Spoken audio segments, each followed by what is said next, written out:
சித்தருக்கெல்லாம் சித்தர் சிவனே போற்றி. நம்மளோட பதிவுகள்ல இதுவரைக்கும் 12 ராசிகளுக்குமான ஆனி மாத ராசி பலன்களை பார்த்துட்டு வந்தோம்.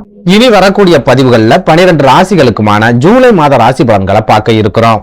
அந்த வகையில நம்மளோட இந்த பதிவுல ராசி கட்டத்துல முதலாவது ராசியா இருக்கக்கூடிய நெருப்பு ராசியான மேஷ ராசிக்கு இந்த ஜூலை மாதத்தோட கிரக நிலைகள் என்ன மாதிரியான யோகங்களை கொடுக்கும், என்ன மாதிரியான பலாபலன்களை கொடுக்கும் அப்படிங்கறத பத்தியும், இந்த ஜூலை மாதத்துல மேஷராசி அன்பர்கள் என்னென்ன விஷயங்களை செய்யலாம், என்னென்ன விஷயங்களை செய்யவே கூடாது அப்படிங்கறத பத்தியும், இந்த மாசத்துல எந்தெந்த தேதிகள் உங்களுக்கு சிறப்பான பண வரவை ஏற்படுத்தி கொடுக்கும், எந்தெந்த தேதிகள் உங்களுக்கு அளவுக்கு அதிகமான விரை செலவுகளை ஏற்படுத்தும் அப்படிங்கறத பத்தியும் கொஞ்சம் சுருக்கமா பார்க்க போறோம். அதனால மேஷராசி அன்பர்கள் இந்த வீடியோவை கொஞ்சம் கூட ஸ்கிப் பண்ணாம கடைசி வரைக்கும் முழுமையா பாருங்க. நீங்க ஸ்கிப் பண்ணி வீடியோவை பார்த்துட்டு ஜோசியக்காரன் சொல்றது எதுவுமே நடக்க மாட்டேங்குது, மாசம் கிரகங்கள் மட்டும் தான் பயிற்சி ஆகுது, நம்ம வாழ்க்கையெல்லாம் ஒரு நாள் விடிவு காலமே வர மாட்டேங்குது அப்படின்னு சொல்லி தனியா உட்காந்து புலம்பிக்கிட்டு இருக்காதீங்க.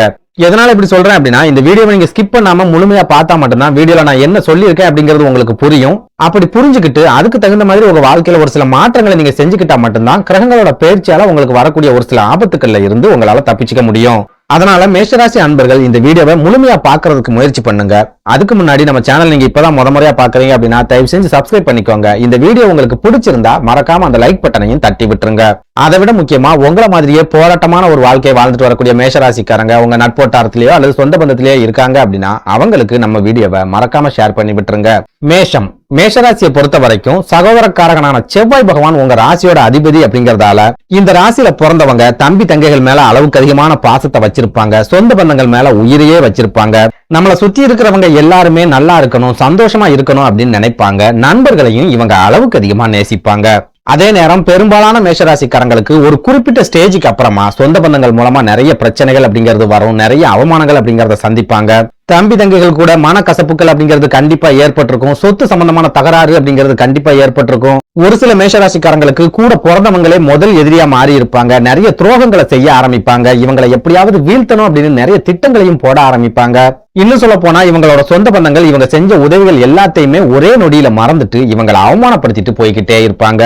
சுருக்கமா சொல்லணும் அப்படின்னா மேஷராசியில பிறந்தவங்க எல்லாருமே நமக்கு தம்பி தங்கைகள் வேணும், சொந்த பந்தங்கள் வேணும், சகோதரர்கள் வேணும் அப்படின்னு நினைப்பாங்க. ஆனா இவங்களை சுத்தி இருக்கிற எல்லாருமே இவங்களை யூஸ் பண்ணிட்டு தூக்கி போட்டுட்டு தான் போவாங்களே ஒழிய எந்த ஒரு சொந்த பந்தமா இருந்தாலும் சரி அல்லது ரத்த சொந்தமாவே இருந்தாலும் சரி கடைசி வரைக்கும் இவங்க கூட இருக்கவே மாட்டாங்க. இவங்களோட கஷ்ட காலங்கள்ல அவங்க மூலமா எந்த விதமான உதவிகளும் கிடைக்கவே கிடைக்காது.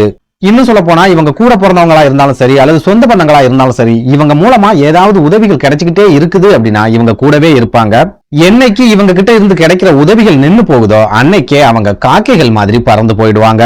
சுருக்கமா சொல்லணும் அப்படின்னா மேஷராசிக்காரங்களை பொறுத்த வரைக்கும் ரொம்ப கடினமா உழைப்பாங்க, தனக்குன்னு உழைக்காம குடும்பத்துக்காக உழைப்பாங்க, தம்பி தங்கைகளுக்காக உழைப்பாங்க, சொந்த பந்தங்களுக்கு உதவி செய்யறதுக்காகவும் இவங்க உழைப்பாங்க. ஆனா இவங்களுக்கு ஏதாவது பிரச்சனை அப்படின்னு வரும்போது ஒண்ணு நண்பர்கள் உதவி செய்வாங்க, அப்படி இல்லைன்னா பழகுனவங்க உதவி செய்வாங்க. ஆனா சொந்த பந்தங்கள் மூலமாவோ அல்லது கூட பிறந்தவங்க மூலமாவோ துளி அளவு கூட உதவி அப்படிங்கிறது மேஷராசிக்காரங்களுக்கு கிடைக்கவே கிடைக்காது அப்படின்னு சொல்லலாம். ஆனாலும் இப்ப வரைக்கும் அவங்க நல்லா இருக்கணும் அப்படின்னு தான் இவங்க நினைப்பாங்க, யாரும் கெட்டு போகணும் அழிஞ்சு போகணும் அப்படின்னு இவங்க நினைக்கவே மாட்டாங்க. இன்னும் சொல்ல போனா சொந்த பந்தங்கள் மூலமா இவங்களுக்கு நிறைய அவமானங்கள் கிடைச்சிருந்தாலும் அவங்களுக்கு ஏதாவது பிரச்சனை அப்படின்னா ஓடி போய் உதவணும் அப்படின்னு தான் இவங்க நினைப்பாங்க.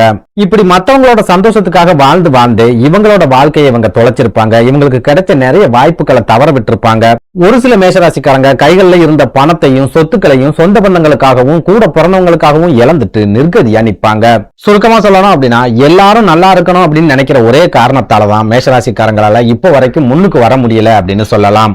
இப்படி ஒரு சூழல்ல இந்த ஜூலை மாதத்தோட கிரக நிலைகள் மேஷராசிக்காரங்களுக்கு என்ன மாதிரியான யோகங்களை கொடுக்கும், என்ன மாதிரியான அனுபவங்களை கொடுக்கும் அப்படிங்கறத பத்தி பார்க்கலாம். அந்த வகையில இந்த ஜூலை மாதத்தோட கிரக நிலைகளை ஆராய்ச்சி பார்க்கும்போது ராசி கட்டத்துல இருக்கிற 12 கிரகங்களுமே முழுக்க மேஷராசிக்கு சாதகமான வீடுகள்ல அமர்ந்திருக்கு அப்படின்னு சொல்லலாம். குறிப்பா உங்க ராசிக்கு அதிபதியா இருக்கக்கூடிய செவ்வாய் பகவான் இந்த ஜூலை மாசத்துல குரு பகவானோட ஒன்னா இணைய போறார். அதுவும் உங்க ராசிக்கு 2வது வீடான குடும்பஸ்தானத்துல இணைய போறார்.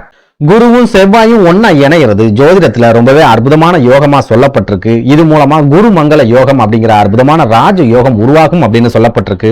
இந்த யோகம் உங்க குடும்பத்துல நீங்க சுபகாரிய நிகழ்ச்சிகளை நடத்தக்கூடிய வாய்ப்புகளை ஏற்படுத்தி கொடுக்கும் அப்படின்னு சொல்லலாம். குறிப்பா மேஷராசிக்காரங்க தொடர்ச்சியா திருமண தடைகளை சந்திச்சுக்கிட்டே வரீங்க. ஏதாவது ஒரு வகையில உங்களுக்கு வரன் அமையறதுல பிரச்சனைகள் இருக்குது அப்படின்னா இந்த குரு மங்கள யோகம் அந்த மாதிரியான பிரச்சனைகளை எல்லாம் முழுமையா விளக்கும். உங்களுக்கு இருந்துட்டு வரக்கூடிய திருமண தடைகளையும் முழுமையா உடைக்கும். இதனால மேஷராசி அன்பர்கள் திருமணம் சம்பந்தமா எந்த ஒரு முயற்சியை எடுக்கிறதா இருந்தாலும் சரி, இந்த ஜூலை மாசத்துல தாராளமா எடுக்கலாம். நீங்க எடுக்கக்கூடிய முயற்சிகளுக்கு 100% வெற்றி அப்படிங்கிறது உங்களுக்கு கிடைக்கும். உங்க குழந்தைகளோட திருமணம் சம்பந்தமான பேச்சுவார்த்தைகளை நீங்க ஆரம்பிக்கிறதா இருந்தாலும் சரி, இந்த ஜூலை மாசத்துல தாராளமா ஆரம்பிக்கலாம். அதே போல செவ்வாய் பகவான் பூமி காரகன் அப்படிங்கிற காரணத்தால நீங்க சொந்தமா நிலம் வாங்கக்கூடிய யோகத்தையும், சொந்தமா வீடு வாங்கக்கூடிய யோகத்தையும், ஒரு சிலருக்கு வீடு கட்டி கிரகப்பிரவேசம் நடத்தக்கூடிய யோகத்தையும் இந்த குரு மங்கள யோகம் கண்டிப்பா ஏற்படுத்தி கொடுக்கும். அதனால பல வருஷமா வீடு வாங்கணும், நிலங்கள் வாங்கணும் அப்படிங்கிற ஒரு கனவோட நீங்க இருக்கீங்க அப்படின்னா இந்த ஜூலை மாதத்துல அதுக்கான முயற்சிகளை நீங்க எடுக்கும் போது சிறப்பான வெற்றிகள் அப்படிங்கிறது உங்களுக்கு கிடைக்கும். நீங்க சின்னதா முயற்சிகளை எடுத்தாலே கிரகங்கள் உங்களுக்கு பெரிய அளவுல சப்போர்ட் பண்ணி அந்த காரியத்தை வெற்றிகரமா முடிச்சு கொடுத்துரும். அந்த வகையில பார்க்கும்போது முழுக்க இந்த ஜூலை மாதம் மேஷராசிக்காரங்களுக்கு அற்புதமான ஒரு மாதமா இருக்க போகுது அப்படின்னு சொல்லுவேன். அடுத்ததா குடும்ப வாழ்க்கையை எடுத்துக்கிட்டோம் அப்படின்னாலும் இரண்டாவது வீட்டுல செவ்வாயும் குருவும் ஒன்னா இணைஞ்சு இருக்கிறதால குடும்பத்துல மகிழ்ச்சியும் சந்தோஷமும் கண்டிப்பா நிலைக்கும். உங்க குடும்ப வாழ்க்கையில ஏதாவது சிக்கல்கள் இருக்கு, பிரச்சனைகள் இருக்கு, போராட்டங்கள் இருக்குது அப்படின்னா அந்த போராட்டங்கள் எல்லாமே முழுமையா விலகும். உங்க வாழ்க்கை துணை உங்களை புரிஞ்சு நடந்துக்க ஆரம்பிப்பாங்க. ஒரு சில மேஷராசிக்காரங்களுக்கு வாழ்க்கை துணையோட சொந்த பந்தங்கள் மூலமா ஒரு சில உதவிகளும் வாய்ப்புகளும் கிடைக்கக்கூடிய ஒரு காலகட்டமாகவும் இந்த ஜூலை மாதம் இருக்கும் அப்படின்னு சொல்லலாம்.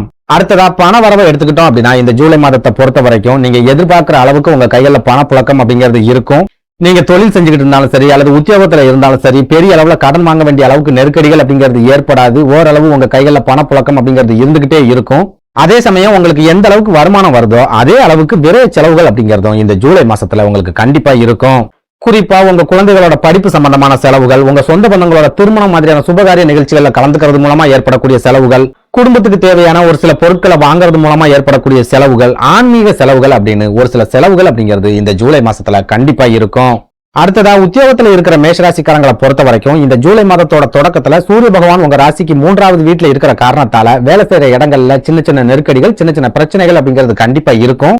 ஒரு சில மேஷராசிக்காரங்க வேலை செய்யற இடத்துல அவமானங்களை சந்திக்கிறதுக்கும் சின்ன விபத்துக்களை சந்திக்கிறதுக்கும் கூட அதிகமான வாய்ப்புகள் அப்படிங்கிறது இருக்குது. அதே நேரம் மாதத்தோட பிற்பகுதியில சூரிய பகவான் 4வது வீடான சுகஸ்தானம் அப்படின்னு சொல்லப்படுற கடகராசிக்கு பயிற்சியாகி புதன் பகவானோட இணைஞ்சு சஞ்சாரம் பண்ற காரணத்தால வேலை செய்யற இடங்கள்ல இருந்துட்டு வரக்கூடிய நெருக்கடிகள் எல்லாமே மாதத்தோட பிற்பகுதியில படிப்படியா குறைய ஆரம்பிக்கும். ஒரு சிலருக்கு வேலை மாற்றம் அப்படிங்கிறது மாதத்தோட பிற்பகுதியில கிடைக்க ஆரம்பிக்கும். இன்னும் ஒரு சில மேஷராசி அன்பர்களுக்கு சம்பள உயர்வும் பதவி உயர்வும் கிடைக்கக்கூடிய காலகட்டமாகவும் இந்த ஜூலை மாதத்தோட பிற்பகுதி அப்படிங்கிறது கண்டிப்பா இருக்கும். அதனால உத்தியோகத்துல இருக்கிற மேஷராசிக்காரங்க இந்த ஜூலை மாதத்தோட முதல் 15 நாட்கள் மட்டும் ரொம்பவே எச்சரிக்கையா இருங்க, பொறுமையா இருக்க பழகுங்க, யாருக்கிட்டையும் தேவையில்லாத வாக்குவாதங்களை வச்சுக்காதீங்க. குறிப்பா உங்களோட மேல் அதிகாரிகளை அனுசரிச்சு போறதுக்கு முயற்சி பண்ணுங்க. அடுத்ததா உடல் ஆரோக்கியத்தை பொறுத்த வரைக்கும் சனி பகவானோட நேரடி பார்வையிலேயே மேஷராசி இருக்கிற காரணத்தால கண்டிப்பா உடல் ஆரோக்கியத்துல சின்ன பாதிப்புகள், சின்ன பின்னடைவுகள் அப்படிங்கிறது இருந்துகிட்டே தான் இருக்கும். ஒரு சில மேஷராசிக்காரங்களுக்கு தவிர்க்க முடியாத மருத்துவ செலவுகள் ஏற்படுறதுக்கு கூட இந்த ஜூலை மாசத்துல அதிகமான வாய்ப்புகள் அப்படிங்கிறது இருக்குது. அதனால எல்லா கிரகமும் நமக்கு சாதகமா தான் இருக்குது அப்படிங்கிற எண்ணத்துல உடல் ஆரோக்கியத்துல கோட்டை விட்டுறாதீங்க. இந்த ஜூலை மாசத்திலயும் உங்களோட உடல் ஆரோக்கியத்துல அதிகபட்ச கவனத்தை செலுத்துங்க. குடும்பத்துல இருக்கிறவங்களோட ஆரோக்கியத்திலையும் எப்பவுமே கண்ணும் கருத்துமா இருந்துக்கோங்க. சின்ன பிரச்சனைகள் தானே அப்படின்னு வியாதி முத்துற வரைக்கும் மருத்துவ சிகிச்சைகளை தள்ளி போடாம உடனடியா மருத்துவமனைக்கு போறதுக்கு முயற்சி பண்ணுங்க. சுருக்கமா சொல்லணும் அப்படின்னா இந்த ஜூலை மாதம் மேஷராசிக்காரங்களுக்கு கிட்டத்தட்ட 90% அளவுக்கு அற்புதமான யோக பலன்களையே ஏற்படுத்தி கொடுக்க போகுது அப்படின்னு சொல்லலாம். அதனால கிடைக்கக்கூடிய வாய்ப்புகள் எல்லாத்தையுமே இந்த ஜூலை மாதத்துல நீங்க பயன்படுத்திக்க முயற்சி பண்ணுங்க. நன்றி, வணக்கம்.